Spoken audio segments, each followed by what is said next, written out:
দেশে তো চাঁদাবাজি চলছেই। পাকিস্তান পাইছে সোনার খনি আর বাংলাদেশ পাইছে চোরের খনি। সবাই তো বলছে যে 100 টাকার কিছু আর 100 টাকার আসতেছে। বিএনপির নাম করে পাথর ও বালু ভর্তি প্রতি গাড়ি থেকে 500 থেকে 1000 টাকা চাঁদাবাজির অভিযোগ উঠেছে। শুধু অভিযোগ নয়, হাতে নাতে তা ধরা পড়েছে। আমি চাই এখন এদের শাস্তি হইতে। কেন চাঁদাবাজি করলো? আমার সেটা করলো স্টিকার গায়ে, আমার গাড়িতে সেটা করলো না, আমার গাড়ির কাগজ সব সেটা করলো আর্মির। ওরা কেন আমার মারলো? ওর সেটা করলো নাম লিখে। লালমনিরহাটে মহাসড়কের চাঁদাবাজি ও ভ্রাম্যমাণ আদালতের সাজা ঘিরে 3টি থানায় হামলা ভাঙচুরের অভিযোগ উঠেছে বিএনপি নেতাকর্মীদের বিরুদ্ধে।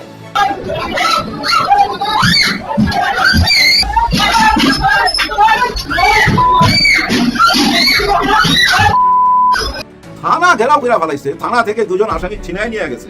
থানা যখন ঘেরাও করে, এই থানা থেকে পার্শ্ববর্তী থানায় টেলিফোন করছে। না, এটা পাল্টে গেছে। প্রথম বলা হচ্ছিল 2 টার্ম, এখন 2 টার্ম কথার মধ্যে একটা টেকনিক্যাল প্রবলেম আছে। সেটা হলো একজন প্রধানমন্ত্রী। আসসালামু আলাইকুম প্রিয় দর্শক শ্রোতা, আশা করি সবাই ভালো আছেন। নতুন একটি ভিডিওতে সবাইকে স্বাগতম। সারা দেশব্যাপী বিএনপির চাঁদাবাজি এবং বিশৃঙ্খলা সৃষ্টি দিন দিন বেড়েই যাচ্ছে। পাটখালীতে এক বিএনপির চাঁদাবাজকে ধরে নিয়ে যাওয়াতেই পাটখালী থানার সব পুলিশ সদস্যের উপর হামলা এবং পুলিশ স্টেশন ভাঙচুর করে সেই চাঁদাবাজদেরকে উদ্ধার করেছে বিএনপির সকল নেতাকর্মী।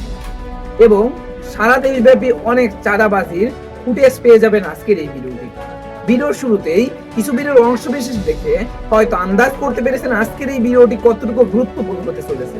অতএব চলুন না টেনে একটি লাইক দিয়ে সম্পূর্ণ ভিডিওটি দেখে আসি।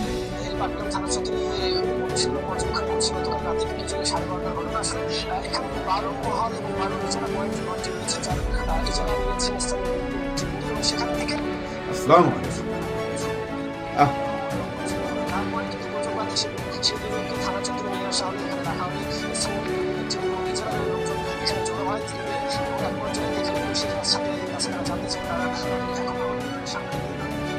লালমনিরহাট পাটগ্রাম স্বাধীন হয়ে গেছে।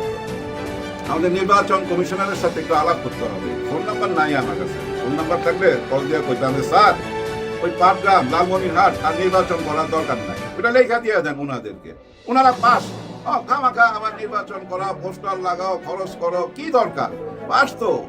থানা ঘেরাও করে ফেলাইছে। থানা থেকে দুজন আসামি ছিনাই নিয়ে গেছে।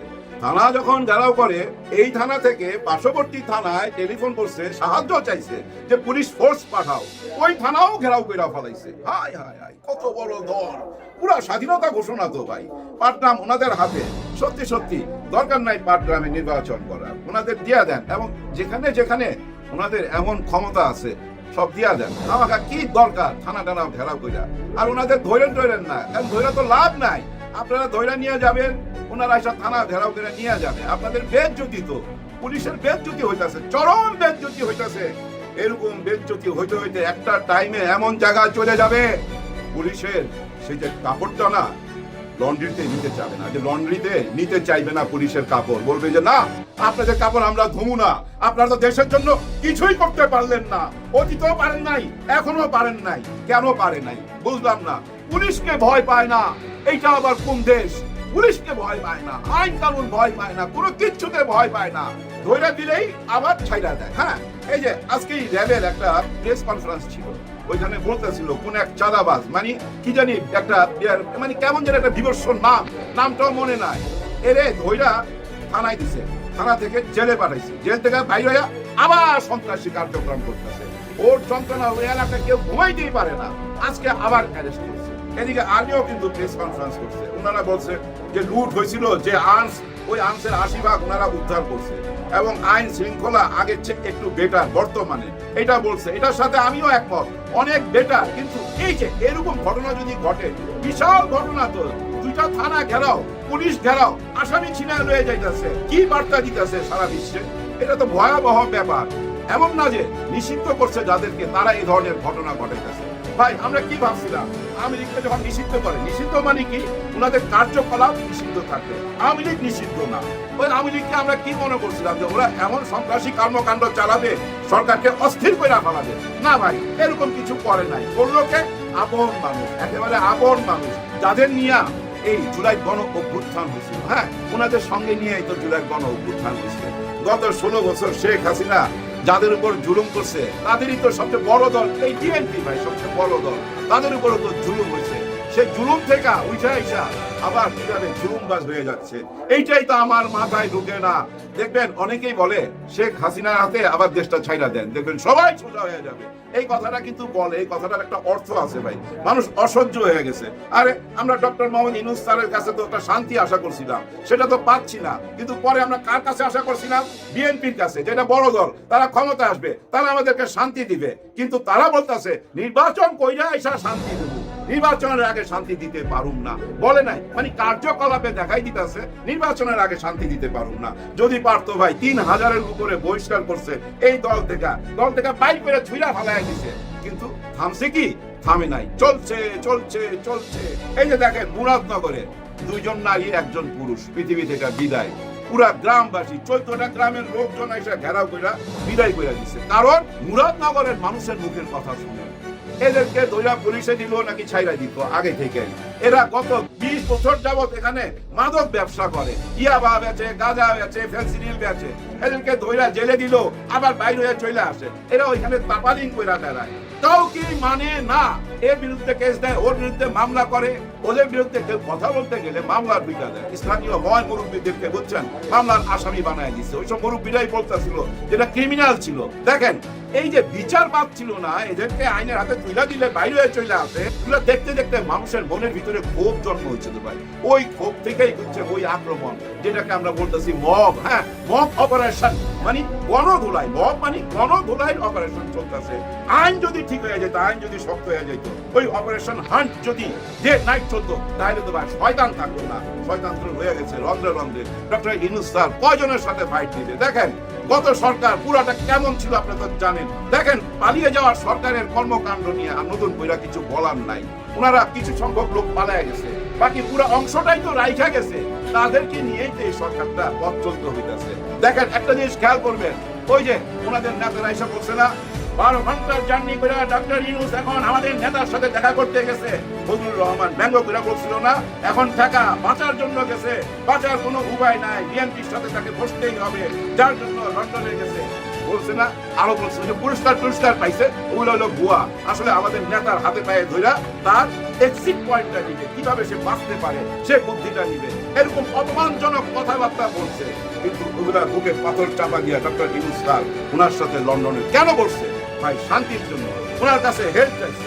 কি হেল্প চাইতে পারে? যে ভাই আপনার দলে অনেক মানুষ, আপনি আমাকে একটু সহযোগিতা করেন, এই জুলাই গণ অভ্যুত্থানের ঘোষণাটা আমি দেই, আর দেশের সংবিধানে একটুখানি ঘাপলা আছে, এগুলো একটু চেঞ্জ করি, আর নির্বাচনটা কি পদ্ধতিতে হবে সেটা ঠিক করি না। এই 3টা জিনিস ঠিক হইলেই তো নির্বাচন দিয়ে দিতে পারি। আপনি যদি আমাকে হেল্প করেন, আমি ফেব্রুয়ারিতে নির্বাচন দিয়ে দিব। এইটাই তো আলাপ হয়েছে ভাই। ওইখানে কি এমন কোনো কিছু আলাপ হয়েছে? চলেন আমরা সেন্ট মার্টিন বেচা ভালামু, আমরা করিডোর দিয়ে দেবো, আমরা বোর্ড দিয়ে দেবো। ভাই বোর্ড তো এখন দেখেন অলরেডি কিন্তু যারা আগে বোর্ড চালাইতো তারা বিদায় নিচ্ছে গতকাল। এখন 6 মাস চালাবে আমাদের নেভি। 6 মাস পর ওই যে ডক্টর ইউনূস স্যার যেটা বলছিল, ওনারাই চালাবে, দুবাই থেকে ওনারাই বোর্ড চালাবে। লেখা রাখেন ভাই, লেখা রাখেন। এইসব ব্যাপারে আলাপ হয়েছে। ডক্টর ইউনূস স্যার তারেক রহমান সাহেবকে বুঝাইতে পারছে যে হ্যাঁ এটা কারেক্ট, এটা দেশের জন্য ভালো। যার জন্য দেখেন না ওনাদের নেতারা আর ভোট নিয়ে কোনো কথা বলে না। এই ধরনের দেশের উন্নতির আলাপ হয়েছে। আর মেইন আলাপ যেটা হয়েছে আইন শৃঙ্খলা বাহিনীকে হেল্প করতে হবে, কিন্তু সেই হেল্পটা কি করতে পারছেন? আজকে যে সার্ভিস আপনাকে ট্যাগ করে লিখলো, আপনি কি উত্তর দিবেন? এই দৃশ্যটা আপনার কাছে কেমন লাগতেছে তারেক সাহেব? আপনি নিজেই বলেন, এগুলা কি ভালো লাগে? ভালো লাগে না। আমি জানি না বর্তমান সরকারকে কেন আপনারা এত বড় অপোজিশন মনে করতেছেন, কেন শত্রু মনে করতেছেন, কেন এই আগুনটা নিয়ে খেলতে গেলেন?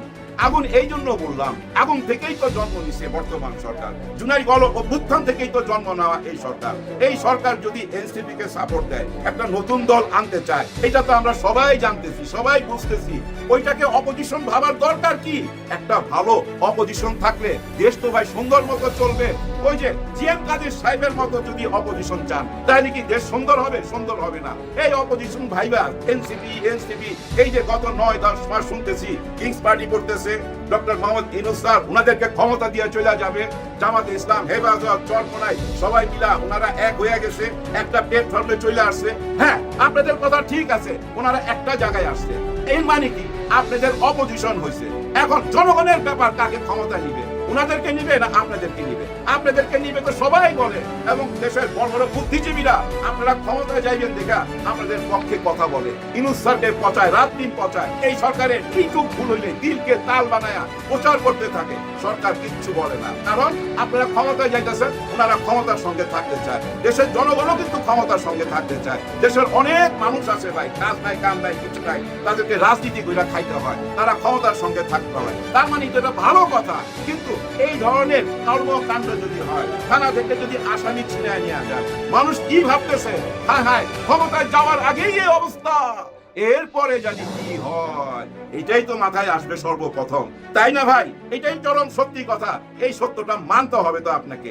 এই সত্য মাইনা রাজনীতি করেন, তাড়াতাড়ি চলে আসেন, হাল ধরেন, হাল ধরেন। হ্যাঁ, নৌকা দিয়েই তো ধান পার করতে হয়, কিন্তু ওই নৌকা বাদ দিয়া ধান পার করতে হবে মাথায় কইরা। নৌকা দিয়া ধান পার করেন না, ওইটা মানুষ মাইনা নিবেন না। ডক্টর ইউনূস স্যার দেখেন একাই দুইটা দলের সঙ্গে তাকে লড়তে হইতাছে। একটা লড়াই তো জিতে গেছে 5ই আগস্টে, আরেকটা লড়াই চলমান। এই লড়াইটা কি? মানবতার লড়াই, শান্তির জন্য লড়াই। যে আসেন ভাই, একসাথে আসেন, সবাই মিলা দেশটাকে গড়ি, এই কথাই চাইতে বলতে চাইতাছে। এইটাকে আর এদিক সেদিক না ঘুরাইয়া আপনারা সবাই এক জায়গায় চলে আসেন। প্লিজ আমাদেরকে শান্তি দেন, মুক্তি দেন।